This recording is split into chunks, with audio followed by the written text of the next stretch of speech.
Welcome everyone. I can see that people are trickling. Let's give them a second to join us so we can start this wonderful session. Welcome to this second session of the day on the fourth and last day of the summit. I hope you've been enjoying the summit so far. I had great conversation and make amazing connections. So today, I am thrilled to welcome you to this conversation on leading with justice, net zero endowments, and a just transition. My name is Sorel Gachu, the Communication and Media Associate for the Intentional Endowment Network, and I'm thrilled to welcome you to this amazing panel. Before turning it over to today's moderator, I would like to take a moment to acknowledge the history of colonialism that has moved us to the land on which we are residing today, and invite you to take an action toward encouraging and engaging with indigenous communities by moving toward land restoration, by either taking action or giving your time with grassroots movement who are working toward that work. For our personal work, we are going to share on the chat over there the reflections of the work and actions that we've been taking toward that commitment as well. With that said, I would like to say I'm calling from Webster, Massachusetts, the land of the Nipmuc people, and I invite you to share from where you're joining us in the chat if you can. If you don't know where you're calling us, my colleague is going to share a link as to where you can identify the land from which you are joining us today. With that said, I'm going to hand it over to Pedro Enrique da Silva to do the honors to present himself and introduce us to today's panel. Thank you. To you, Pedro.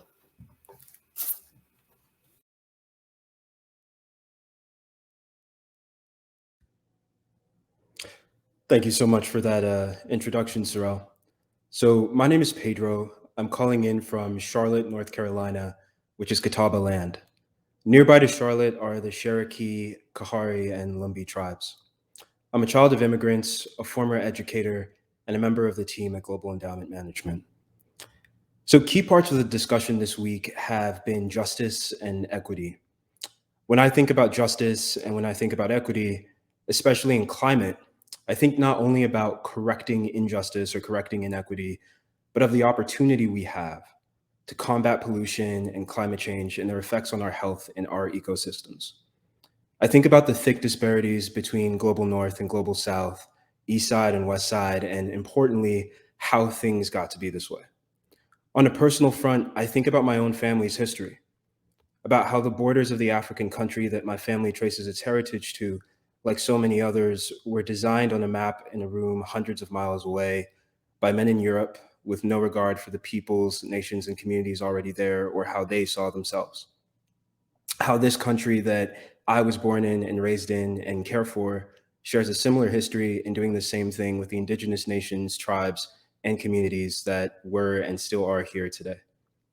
Maybe above all, when I think about justice and equity, I think about how central they are to what it is that we need to do with regards to climate, our world, and our health. It's exactly this background that underpinned much of our work this past year on Leading with Justice, a paper that we'll share in the chat. Leading with Justice was born in a subcommittee of IEN's Net Zero Endowment Steering Committee, and our subcommittee was focused on the central role that climate justice plays in the net zero discussion. It was a cross-organizational effort. It was a partnership between IEN and 8 other organizations where we spent a year researching and speaking with leaders in the field. And when I say leaders, I mean folks across the investment value chain. We spoke to asset owners, asset allocators, fund managers, but also academics and activists and folks from and serving frontline communities. We found that moving towards climate justice is not only the most effective way to restore and protect ecosystems, but it's a potential investment risk mitigant, and it also is a social equity booster. And that's because, as you'll hopefully see by the end of this discussion, if you move towards justice and equity, you don't just help right wrongs, you solve real world problems for everyone. The folks that are joining me on this discussion are doing work that's central to that effort. These 3 women are leaders, investors, change makers, I had the honor of interviewing each of them for our paper, Lead with Justice, Net Zero and Conversations on Climate Justice, which is linked in the chat. Tracy Gray is founder and managing partner of the 22 Fund.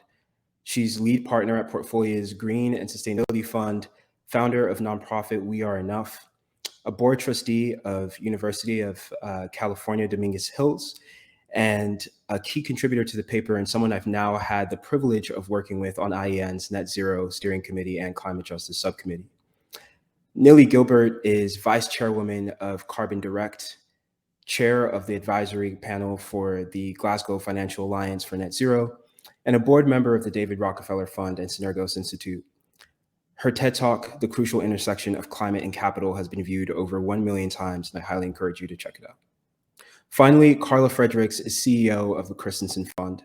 She's a seasoned leader in sustainable economic development, human rights, business and finance, Indigenous peoples law, and federal Indian law.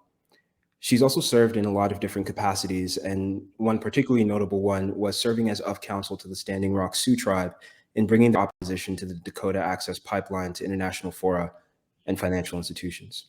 Thank you all so much for being here. And Nilly, I'd love to start with you.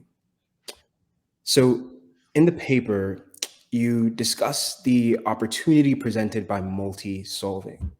What is multi-solving and what does it look like in the context of climate justice? Oh, and Nilly, you'll have to unmute yourself first. Thanks. I've never been on a video call before, so first of all, thank you so much to our hosts, to my fellow panelists, and to you, Pedro, for moderating this important discussion. We need to be having more conversations like this. All of us who are working on climate, all of us who are working on equity issues, I say that we're in the solutions business.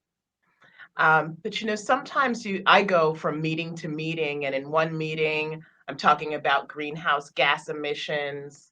In the next meeting, I'm talking about diversity, equity, and inclusion. In the third meeting, we may be talking about traditional business issues and our fiduciary duty as stewards of assets.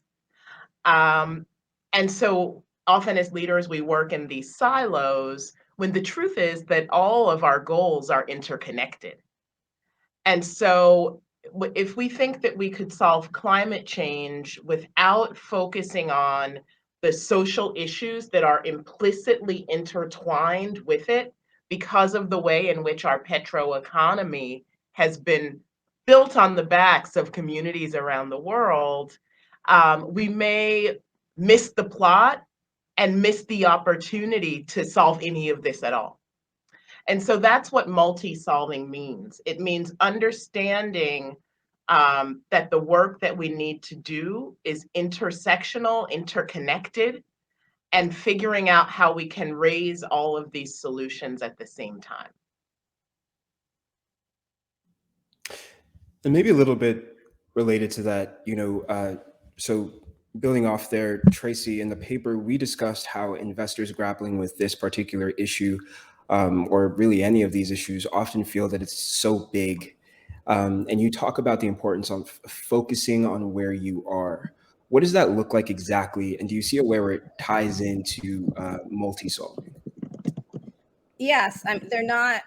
And let me say first, thank you for having me. And I'm glad to be included here with both of these women. And I'm coming to you from Tongva land in Los Angeles. And I grew up on Chumash land, which is just north of Los Angeles. It is very on my mind with climate change because it's going to be 99 here today in April. And so that is not normal. And so if you see me sweating, I can see the shine. That's because it is very hot in Los Angeles right now.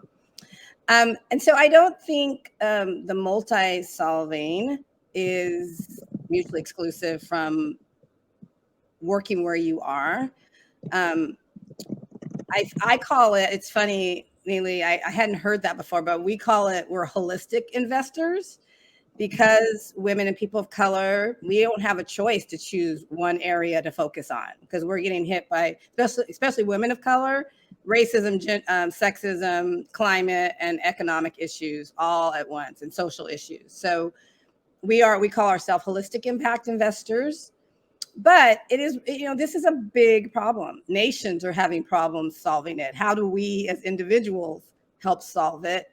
And there was a professor at it might have been Brookings. I don't know who said this, but I had a light bulb. It's like, okay, take a sector approach to how you want to impact climate and help solve this emergency. So for me, staying in my lane, we are investors in manufacturing. Manufacturing isn't necessarily a clean industry.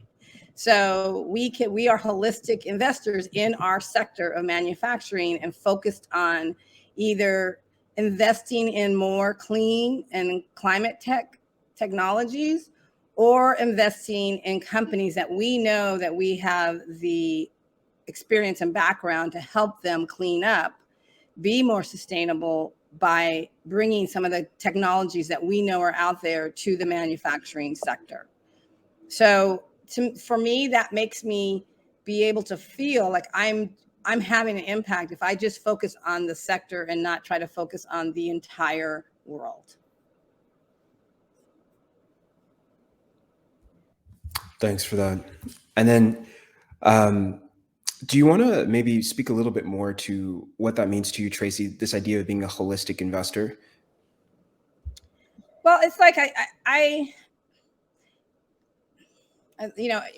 Pedro, I don't have much of a filter, so I'm trying to like filter myself. But so a lot of high net worth individuals, a lot of foundations, it starts off sometimes as vanity projects, right? I am interested in this area. After George Floyd, everyone was running into race. They kind of get tired of it and they move to something else. And I think because many of the people who hold the assets in the world, 98.7% of asset managers are white men. That's their lens, right? And so they may not be experiencing gender, race, economic, climate, negative impacts at one time, but I know women and women of color and people of color are. So I'm a former engineer, so it doesn't make sense to me that you focus on one area. I was a systems engineer. So I can't fix one part of a system of the space shuttle, which is where I worked, and think the whole shuttle's going to work, right? It is not going to work if only one part of the system works. So I just can't help but think of a systems approach, and holistically, all the parts of the systems have to work for our economy to work. We see right now in the past that only one part of the system worked for one part of the people, and we are not in a good place. So investors have to start thinking that's where we're having more women and people of color as part of the thinking. We need to address all these issues, and we can't choose one as being more important, because choosing one in the past has not solved the problem for any of them. We're still talking about sexism. We're still talking about racism. We're still talking about climate change. We're still talking about economic injustice. For how long? 400 years for us, for Black people, for Native people, thousands, so it doesn't make sense to me and my engineer brain to think any differently. So it's even hard for me to explain, because this is the way I think. So I hope I answered your question. You did. And I actually want to latch on to a point that you made about investors. And I want to move here to you, Carla. You spoke in the paper a couple of times about how the way that investors proceed with their due diligence process is a key piece of climate justice. What does a just process look like? And what does the wrong kind of process look like? Great. So I'll answer that, but I want to pick up on this thread too. So what we're talking about, I'm calling from Boulder, Colorado, which is the traditional home of the Cheyenne, Arapaho, and Ute people, as well as 48 other tribes that were historically connected to this beautiful area, including my own, actually. We came all the way down here, buffalo hunting, pre-contact, pre-colonialism. So what we're talking about here with this holistic approach is not something that's unfamiliar to me as an Indigenous person. This is how we look at the world, and we have since time immemorial. what we're calling now intersectionality, what we're calling holism, what we're calling all of these different things is really encapsulated in our worldview of the fact that we're all related to one another. We're all part of our human family. We're all part of the family with the earth, with the plants, with the animals, with the landscapes. And I think that what's happened here, where we've landed with this climate catastrophe, is that that way of thinking has been, severely repressed and marginalized for centuries. And I think returning to that is something that is necessary, not only from a justice standpoint, but from a pragmatic one. And it's so encouraging to see that there is this opportunity to really make that right, and to return to what we would call mitikie yasi, which is we're all related. As far as due diligence goes, I guess, that's kind of a technical question, and I'm happy to answer it from a technical place. But I also think that, as investors and as allocators and people who make decisions about money, we can sort of undo our own good intentions by over technically approaching things and not always having an orientation that is tied to our principles and values. So with that caveat, I would say this work doesn't have to be hard.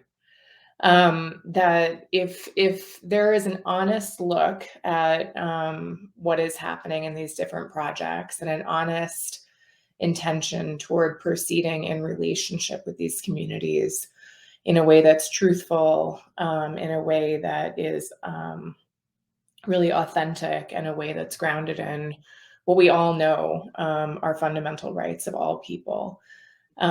This work is not complicated. Where it gets complicated is when companies want to pursue a project that they know runs afoul of human rights. And companies do a really good job of coming up with all sorts of processes to show that the human rights piece is handled, even when it isn't. And so I would say for investors, we investors take a long view, right? That's what we need to do in order to ensure that we have long-term asset return for all of the constituencies that we serve. And I think that we need to remember that companies don't take a long view always, and that they're actually disincentivized to do that. And we really need to probe and think about, what our own views about sustainability are, and whether or not that's translating into the company's due diligence processes. I guess I would also say that, due diligence is not a check the box and be done with it and put it on the shelf with a pretty bow. That what is expected and needed, especially in rights-based due diligence, is an iterative approach. One that considers changes to the project, changes in circumstance, things that might have been unknown before a project began. And I can talk a little bit later about the example of Dakota Access Pipeline and all the things that went terribly, terribly wrong in that process, if that's helpful. But, really digging in on the process is not only a moral and just thing to do that philanthropy might think is, or other endowments might think is the flavor of the day in this racial justice moment that we're in. But it's actually something that we're compelled to do by international law. The UN Guiding Principles on Business and Human Rights, the UN Global Compact, all of those presume that there will be a human rights-based approach to these arrangements. So we're not doing this out of the good of our hearts or out of some trend. Like this is required. So that's really a central point, actually, of I know a couple of our discussions that we've had. And one thing I kind of want to follow up there on that latter part of what you were talking about, Carla, and this question goes to Nili, is what is the role here of fiduciary duty? And I know you've spoken to this in the past. Well, this also dovetails with what Carla was talking about time horizons and about our role as investors. For us as fiduciaries, our responsibility is to maximize long-term risk-adjusted returns. And so, for example, you mentioned that I chair the investment committee of the David Rockefeller Fund, also of the Synergos Institute, which is another Rockefeller family institution, both of which have made net zero pledges. And people sometimes ask me, "Oh, well, when you made your climate commitments, did you accept a lower return expectation for your fund?" And I said, "No.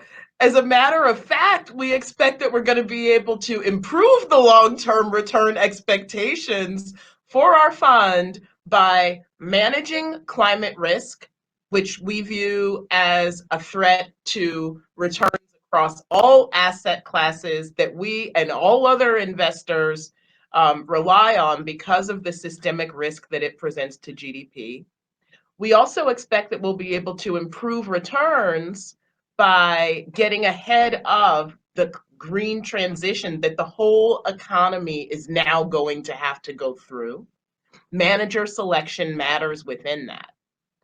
And so we made our decision, not only our commitment to net zero, but our commitment to investing in climate solutions with a 10% commitment over the next 5 years. So investing now because of our fiduciary duty. And then when we think about how we're going to be able to achieve this in our portfolio, how we're going to be able to achieve this in the world, our commitment to diversity, investing with diverse managers, also dovetails with that fiduciary duty of achieving long-term maximization of our risk-adjusted returns. First of all, it's going to take a diversity of voices and perspectives to figure this all out.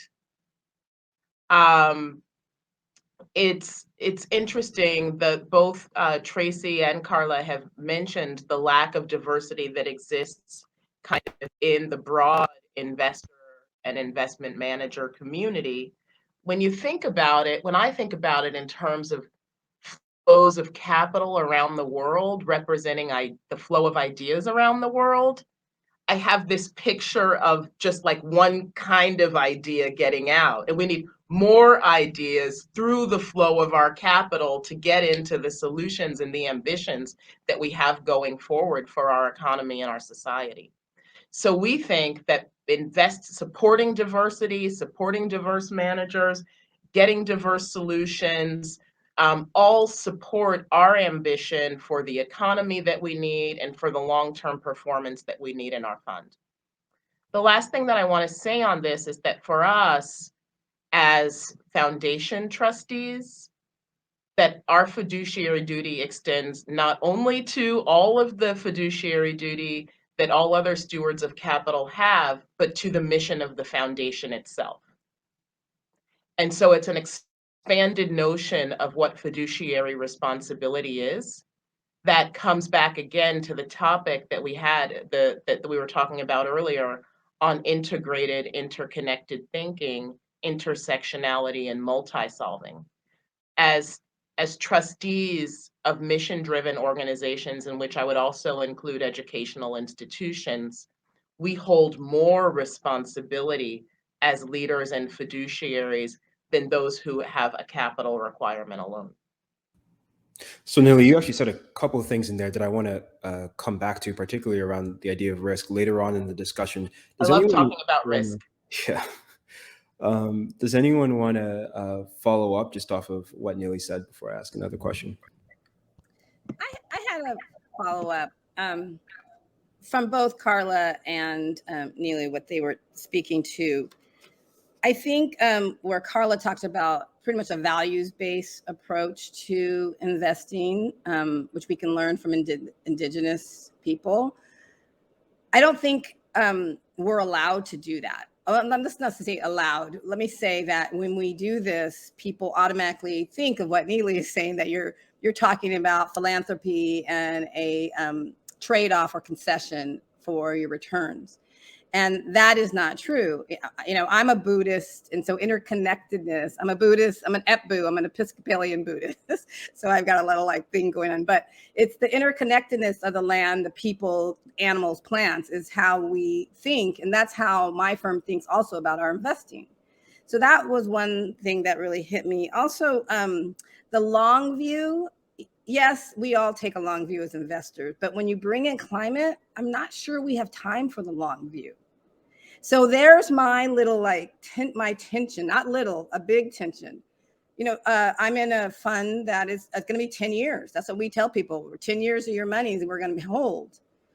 But how do we do that when we're taking 20, 30 net zero pledges? And now we need to do that maybe sooner, you know? So I don't have a solution to that, but I think about that a lot.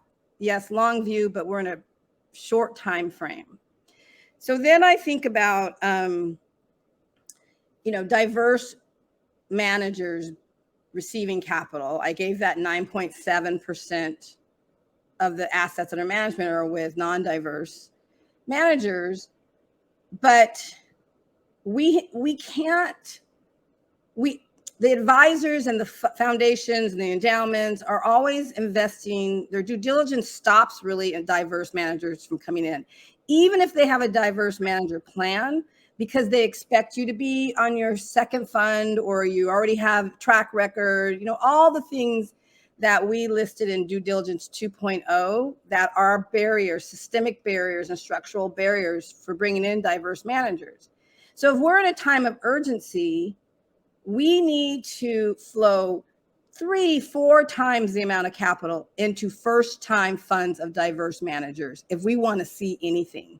Because if we're waiting for their second fund or for their track record to come, when they can't get a track record because they're not let into the 98.7% of the institutions that are all white men, how does that happen unless you have diverse managers that run funds? And that means investors need to come in early and not wait for other, because investors are really good at waiting. Oh, let me see who comes in, then I'll follow. So there's a whole way of thinking that is just, it sounds kind of logical, but it's almost like gaslighting of how they're keeping diverse managers out and why we're not seeing the change. And then there's a lot of we got to do our research and plan and see, you know, we got to have a plan. But Carla said, this isn't hard. They make it hard. And I like to say it's not rocket science because I was a rocket scientist. So I know this isn't hard, but we like to make things hard because we don't want to do something. So that's when all these, you know, checking off the box and due diligence, everything comes in because not we, don't want to actually invest in diverse managers. So just picking up on that, I mean, yes to all of that. I think that that's exactly true. And it also brings up another point, which we haven't been explicit about, but which I think we would all agree on, which is we need to kind of peel back the layers and look at some of the fundamental assumptions here. One of the fundamental assumptions is that, you know, we need to be looking at things through a particular lens of risk. And that, you know, the role of fiduciaries is to protect assets against risk. Crudely said, but I think, you know, that's one of the tenets of fiduciary responsibility. And when we think about endowments and fiduciary responsibility and foundations in particular, there's an underlying assumption that no one talks about, which is that the trustees are somehow, for some reason, going to be derelict in their fiduciary obligation. And that's why there's remedial mechanisms in place, or why there are laws, you know, embedded into the Treasury regulations in place. There's an assumption that people are going to cheat. And I just want to draw that out because I've been thinking about it a lot as we're moving into our values-based investing approach at Christensen. we really have the opportunity, and I think educational institutions have this too, to do some blue sky thinking about what our intentions are and how we're going to carry out our fiduciary responsibility, and not in a protective way to demonstrate that no one's cheating, but in a proactive way to demonstrate that the handling of these assets is going to be done in such a way that really brings to life all of the responsibility that attaches to these resources. And there's also, in terms of people making it hard, yes, it's because people don't want to do it this way. And it's also, you see this across many industries. So I'm not going to pick on my own, but there is this legitimacy kind of game going on too, that if you make it hard and you make it more technical, then the work of the people that are doing it becomes much more credible and legitimate. And I think we should probably take a hard look at that too. I've been really inspired by some of the leaders in trust-based philanthropy who have really shown that that providing resources for those who don't have them is a spiritual act, and that in of itself makes it legitimate. And, So actually, and I just don't know that that people are really getting real about these issues. There could be a lot of discussion that it's not as important as the things that that we're talking about. so I actually do want to come back to that later in the conversation, Carla. Nili, you look like you were going to say something. I'm getting very excited about the things that Tracy and Carla are saying. So 3 things. One is responding to the point that Tracy was making on first-time funds and diverse managers, to make the point that this is also true of climate solutions funds. A lot of the solutions that we need for climate are newer, and so you're not going to find 4th and 5th time funds that are advancing some of the innovative solutions that we need. And then I want to layer on top of that, that when we look at the lack of diversity across traditional managers, I haven't seen the data, but I do have the sense that these statistics are even lower when it comes to diversity across ESG and climate funds, which is too bad, because as we were saying before, diverse wisdom is going to be needed to be able to advance raising all of these problems at the same time.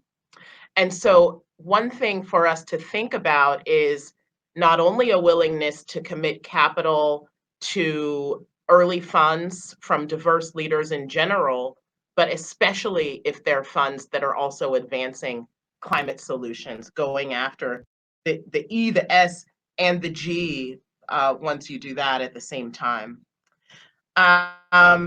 The other thing that I wanted to comment on was this question about can we advance an urgent problem like climate change with the logic of long-termism in capital markets? Years ago, I had done some research and advocacy on this topic of the patience premium, that there's actually a return available across asset classes for well-formulated strategies for long-term investing. A lot of reasons. Long-term investing is harder to do. There's an illiquidity premium. There's less money chasing around long-term ideas for behavioral reasons. Then people would say, but how can you talk about long-termism when it comes to climate change? How can you talk about long-termism when it comes to social equity?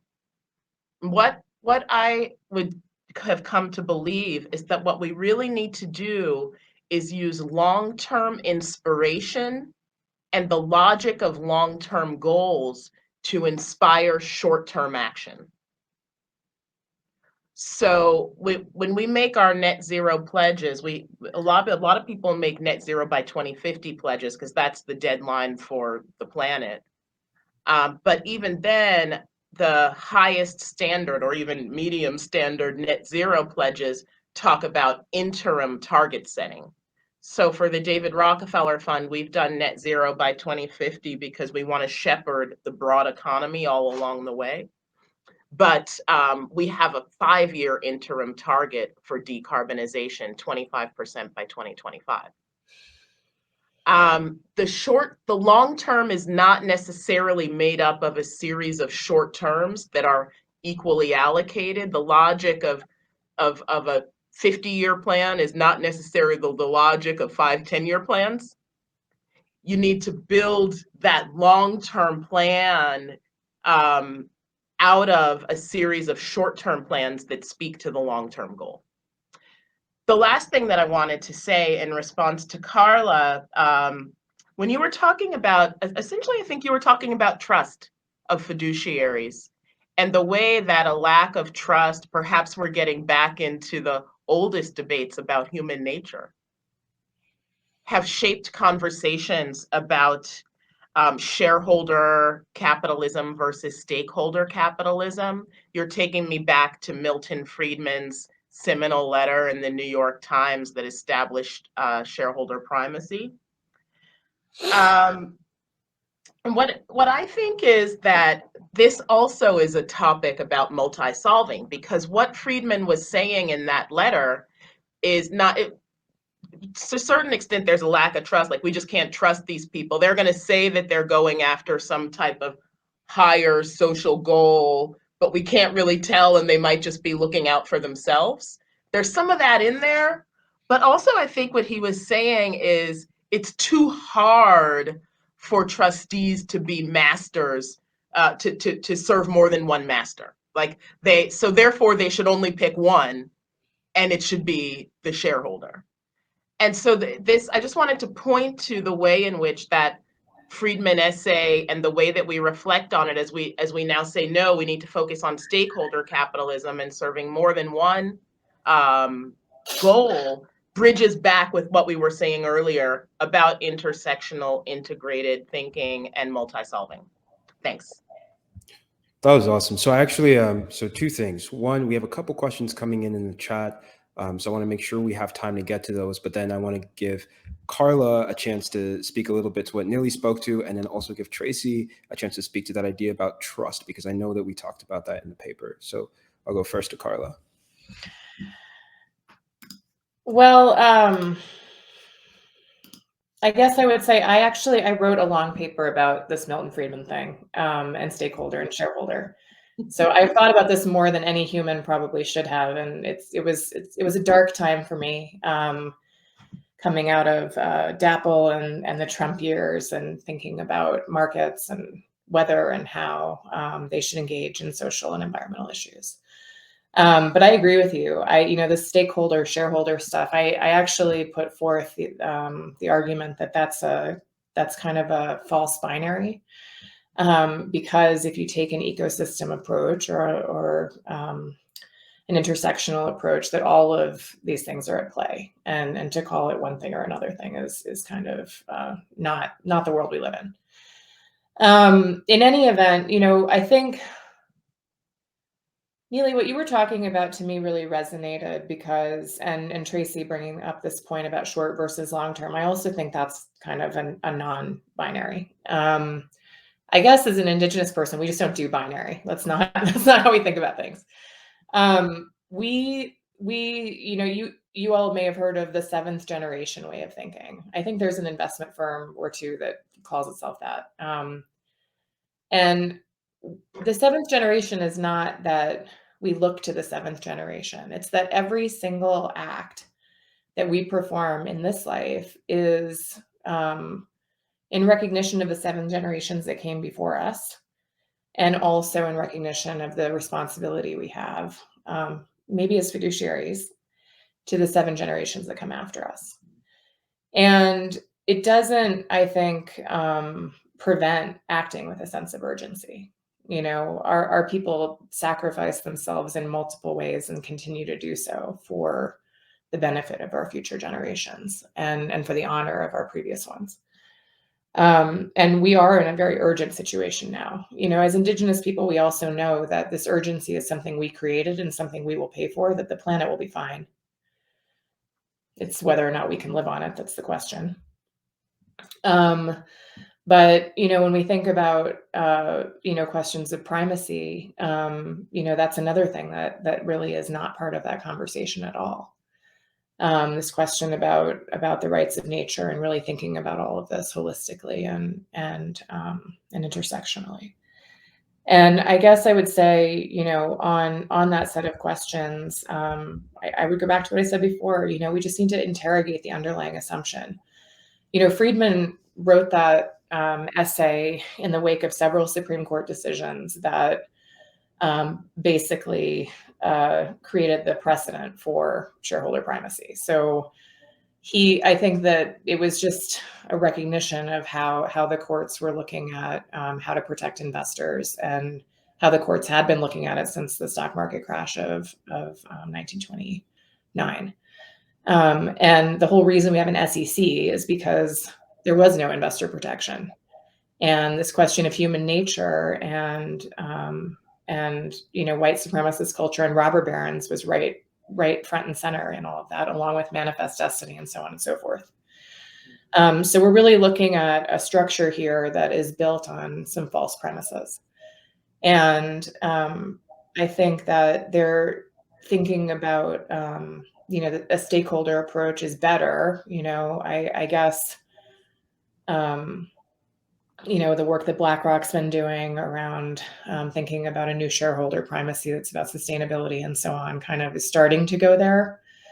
But at the end of the day, this is a transactional space, and I sort of still wonder if it's possible to truly have an intersectional, inclusive, equitable, decolonized approach to all of this. So that's an interesting conclusion about the space, and I think we had conversations about this, Tracy.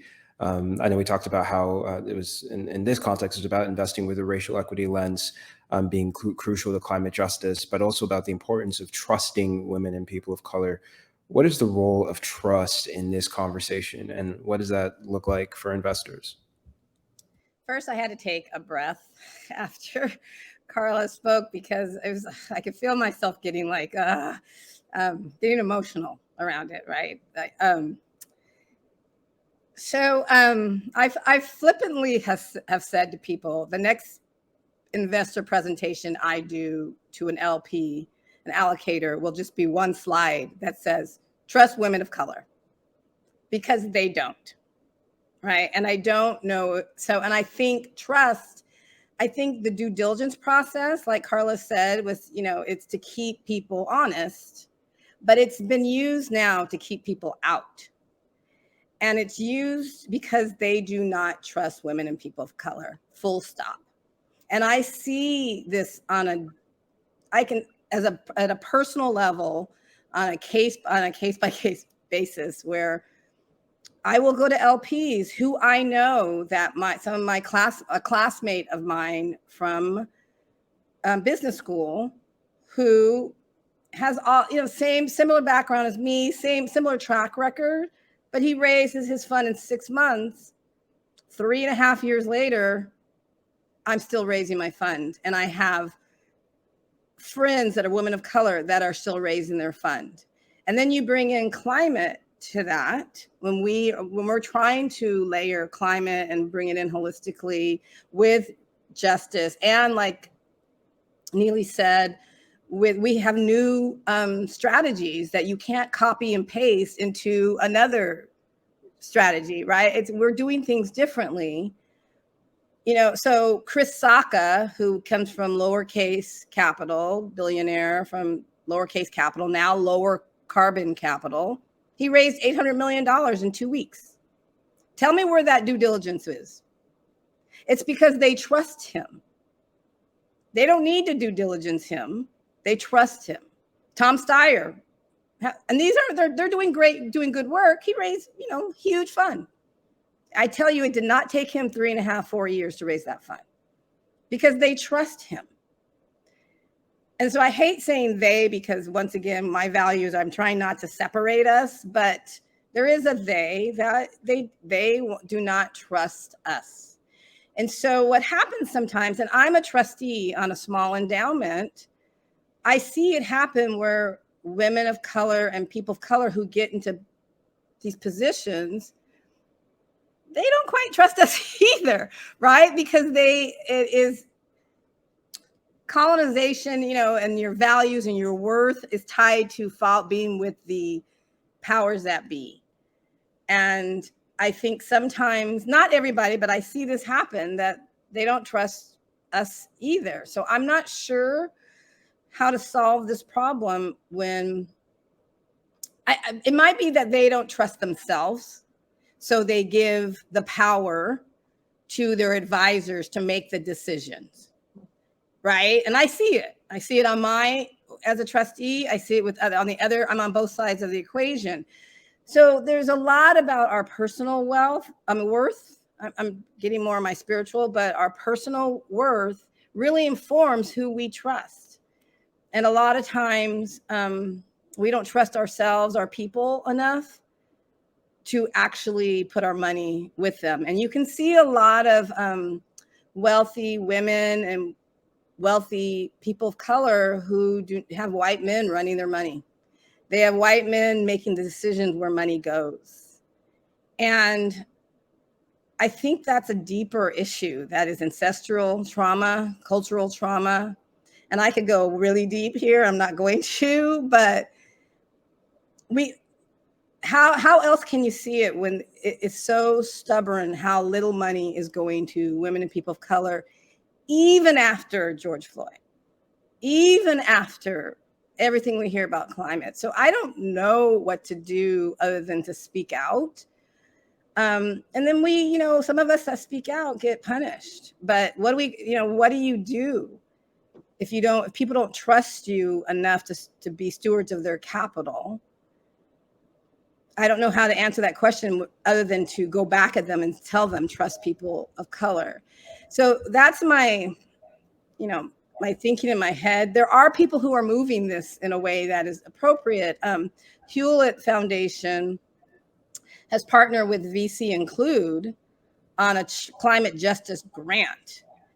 And that goes for working capital and operating capital, so that these funds that are new, and it's going to fund managers, we're going to for-profit fund managers so that we have breathing room financially to do this work. Because when you're raising a fund for 3 to 5 years, who's paying you? Right? So who's paying you? And the LPs expect you to be 100% on this fund. But they think that because most of the investors, fund managers, are white men who have a lot of money that they can pay. They have a lot of money to sustain themselves for a few years. But we don't, right? Because we're not allowed in those spaces where we make all that money. It's just this thing that could it's whiplash, gaslighting. It's all the things that could just make your head explode. But there's so many, I say that if I think about Joy Anderson at the Criteria Institute, she has said, finance is not about money, it's about power. And so when you think, and I'm just going to leave it there, you think about that, then we understand why we are where we are. Boom. So this has been a really striking discussion so far. And I just want to give a chance to, I want to let Nili weigh in, but then I also want to make sure we can tie in some questions from the chat. We do have a question that is, as managers and asset owners, how can we accelerate the acceptance of DEI just transitions and advanced technologies to generate the systems level impact and fiduciary return necessary for a near-term investment and climate crises horizon? But first, I want to let Nili weigh in if you had something that you wanted to add as well to the previous line of discussion. Thank you. I guess in a way, the question from the chat dovetails with some of what I was reflecting on from Tracy. And Tracy, I want to thank you for using your voice on this topic. For over a decade, I built and ran a women-owned asset management firm, and it everything that you say rings true. And what I was also reflecting on it, in addition to, but some of this is like thinking and some of it is feeling. So in addition to feeling into my reaction to this conversation, I was thinking about how the trust also gets in the way of our climate action. And this is in the question that you just read, Pedro. Because of the need to be forward-looking, to invest in innovation, literally the transition, for the climate transition, we have to go through a portal. We have to leave a lot of things behind and move into a lot of things that will be new. We hope and believe that they will be better, but it takes trust to make that jump. So I was also thinking about all the things that we do as women of color to try to help people trust us. You can see it in our bios, you can see it in our daily actions, the way we talk, we speak, we feel we might have to dress or signal and all that. But also in the climate movement, we take actions to build trust. And one of the things that I have found that's very valuable on climate and building trust, to answer the question in the chat directly, at least that part of it, is rooting in science and technical expertise.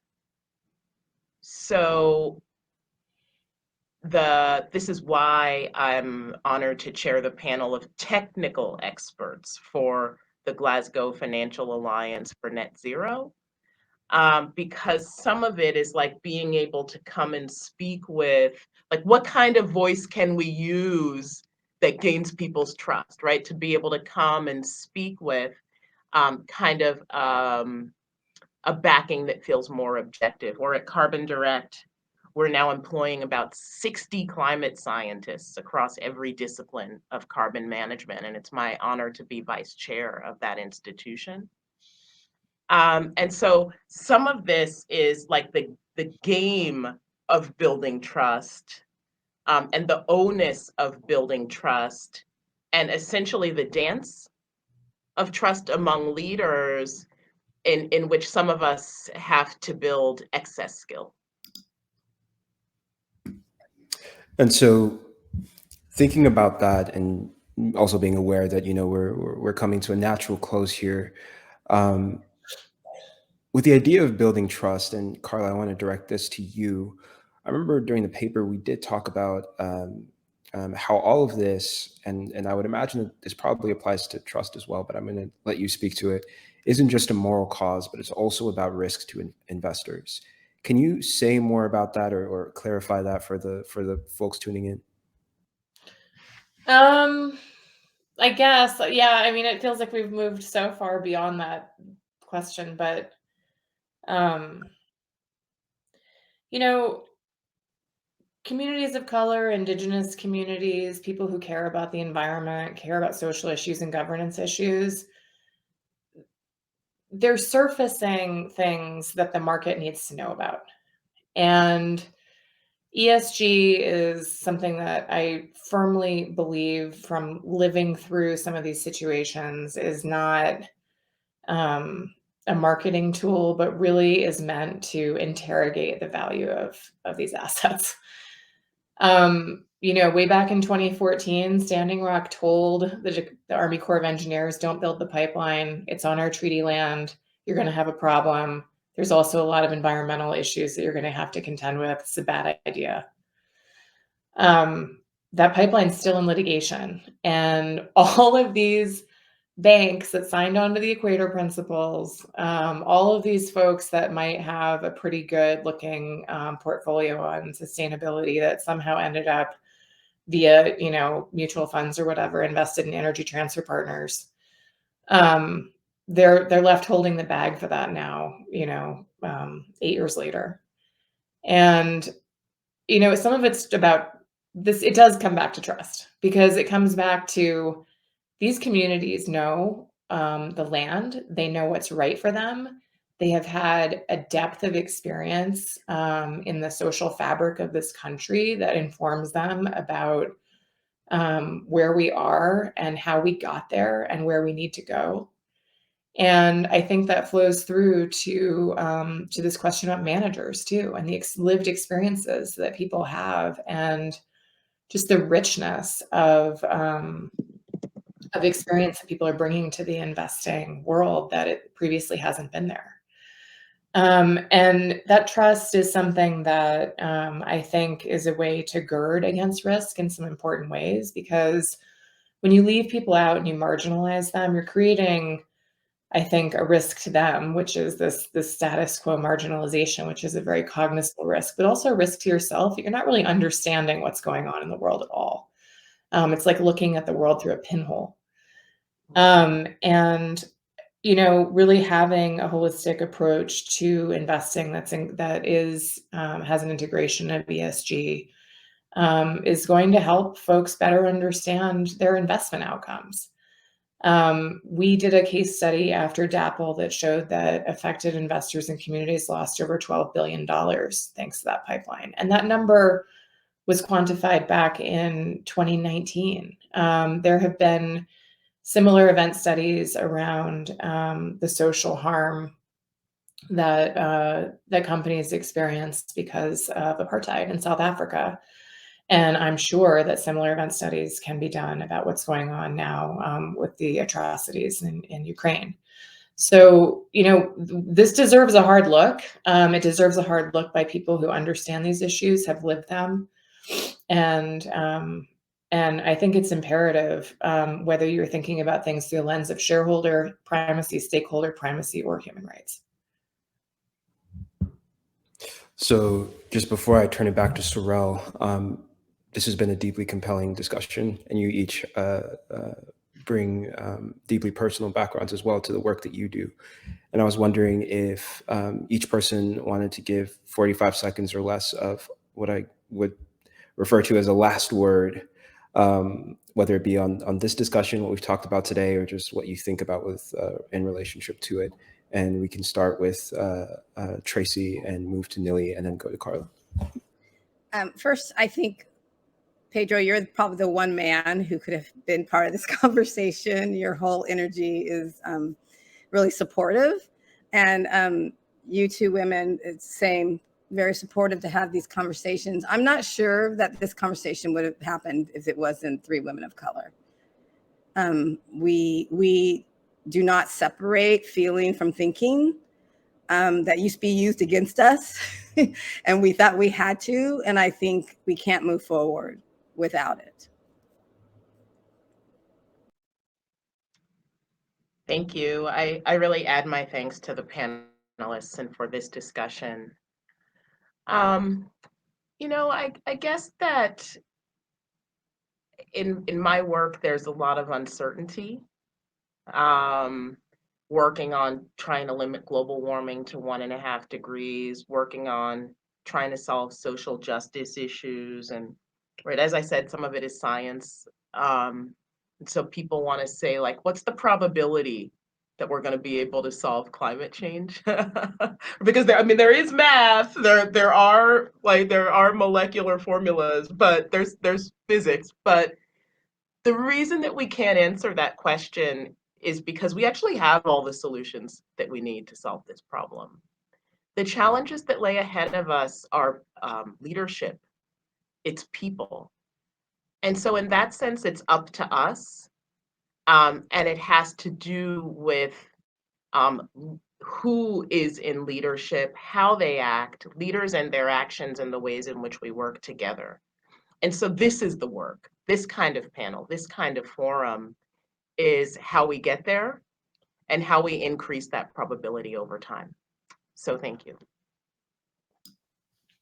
I would just echo my thanks to you, Pedro, and to you, Tracy and Nili. Just it's been an amazing discussion. I feel like I've learned a lot. I would say that I sort of was thinking this morning about what I was going to want to share. And, I think it's important for people to remember that if we talk about human rights, civil rights, obligations to a just society, that the whole premise of a just society is somewhat economically motivated. So there isn't a free market without a just society. And, we can twist and turn in all of these conversations about the how and the what and the process and, wring our hands about how hard it is. But I think, not only for climate, but for people, every day we need to inculcate that sense of urgency into everything we do for a whole myriad of reasons.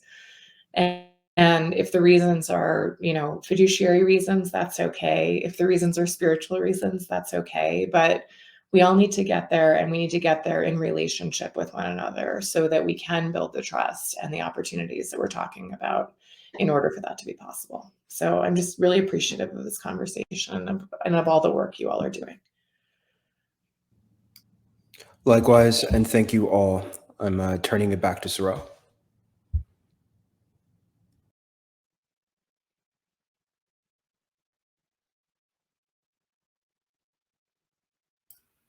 Thank you so much, Pedro, and our panelists. This was actually a true testament to this summit theme, having courageous conversation. We really thank you for your authenticity in this conversation, and we hope to take it forward in our various fields.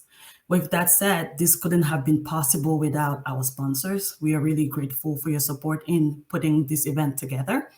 That special thanks goes to TIAA, AGF, and many of them. Also to our host institutions and our organizational partners. If you enjoyed this session and you want to know more and learn more, we please invite you to join us in our next session starting at 2 p.m.